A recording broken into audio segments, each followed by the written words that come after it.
Greetings. How you doing? Hope you're doing well. Hope everything is going well with you. I've done videos about what it is to be sober, what recovery is, kind of roughly defining it, stages of change. What is relapse, and what do these things mean? So I want to start digging into recovery.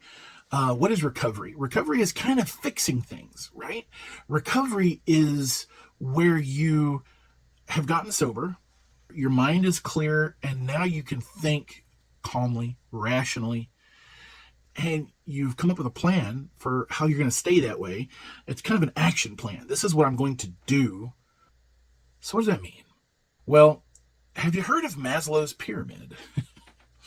I bet you have. The first time I heard of Maslow's pyramid was in a junior high school life skills class, I think in 6th, 7th, 8th grade, something like that.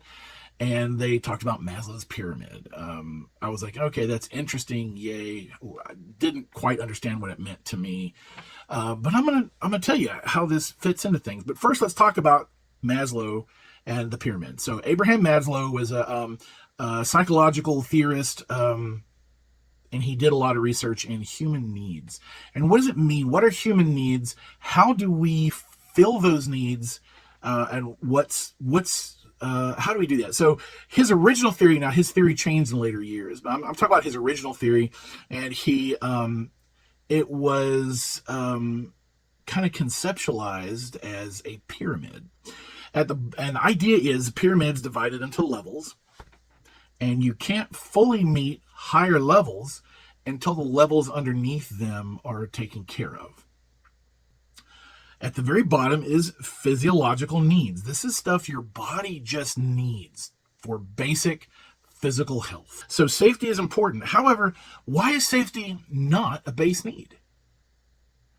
Because you will leave your home and family and everything else that's on above it on the pyramid, and take your family across the country in search of food. Because if you don't have a good enough job, you'll go looking for it.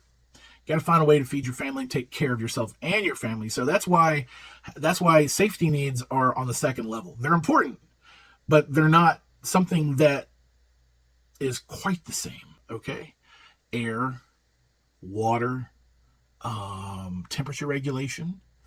What are some things that you crave? Because this is a list of stuff that if you don't do it, at the very least, you're going to get a craving for it. If you don't drink, you're going to get thirsty. If you don't eat, you're going to get hungry. But if you continue to not, if you ignore that, you'll start to feel sick. It's like if you don't eat when you're hungry, you're going to get maybe a headache, maybe a stomach ache. You're going to start feeling the effects of malnutrition if you don't eat for a long period of time. Bad things happen. If you don't drink, you have to stay hydrated. So your body is going to punish you if you don't meet these needs. Some other needs on this list, you got to use the bathroom. You got to eliminate waste. If you don't eliminate waste, it starts to hurt. It becomes uncomfortable. You got to have enough rest and activity levels in your life. There needs to be a balance between rest and exercise. If you do too much of one or the other, things go wrong. If you don't get enough exercise, it affects you physically. If you don't get enough rest, it starts affecting you physically. And all of these things can affect your mental health as well. There's also a sex drive. It's something that your body drives you to do. Now, this isn't necessarily for your own health, but it's for the overall reproduction of the species. We would simply die out. You might not die, but the human race would if none of us had a sex drive. So let's talk about the next level of safety needs. So this is going to be protection from physical and psychological harm. Housing is on this level. I also think of transportation is on this level, because transportation provides you with safety. For instance, riding the bus downtown.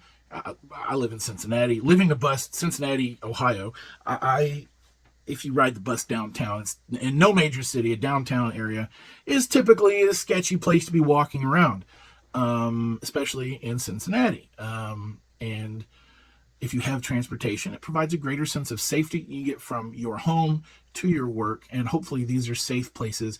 And then your transportation needs to be safe enough to get you there without breaking you down the side of the road, which puts you in danger of any number of safety issues. Love and belongingness needs is next. If you don't take care of food and all that, if you're starving and you've got no place to live and you don't have food, you don't have medical care, you don't have a place to live, you don't have transportation, you're not going to be thinking about relationships. But at some point, when you resolve all these issues, the very first thing you hear from clients, I'm lonely. They immediately start thinking about family and relationships and how to rebuild those relationships. And it's not just romance. We're talking about parents, brothers, sisters. We're talking about the need to belong to a group. We also have self-esteem, self-respect, the respect of others. We need to be valued both by ourselves and others. Then above this is other higher level needs, education, knowledge, understanding, curiosity, exploration of the world, aesthetic needs, the need to appreciate art, beauty, nature, to be able to look at a sunrise and go, man, that's beautiful. But again, if you're not meeting your lower level needs, you're not stopping and looking at the sky. So when you get sober, you need to rebuild. And Maslow's pyramid is a tool that I use with clients to help them conceptualize areas of their life that they've neglected, because drugs show up, they kind of ghost in the base level as a physiological need. See, they're not a physiological need. But if you don't do it, it makes you sick and you will crave it like you will food or water. And it kind of shows up as a base need. So my friends, you will abandon everything else on the pyramid, chasing and searching and using your addiction. And I have found this is largely true outside of substance use. If you have an addiction, gambling, porn, it can cause the same problems. In an attempt to change yourself and recover, you will have to fix other things in your life that have suffered as a result. I'm going to talk more about recovery in my next video. So there will be a What is Recovery Part 2, something like that. If you like this video, check right up here. Should be a playlist with the rest of the videos in this relapse prevention series. Guys, I appreciate you watching wherever you are, whenever you are. Keep fighting a good fight, and I'll see you in the next video.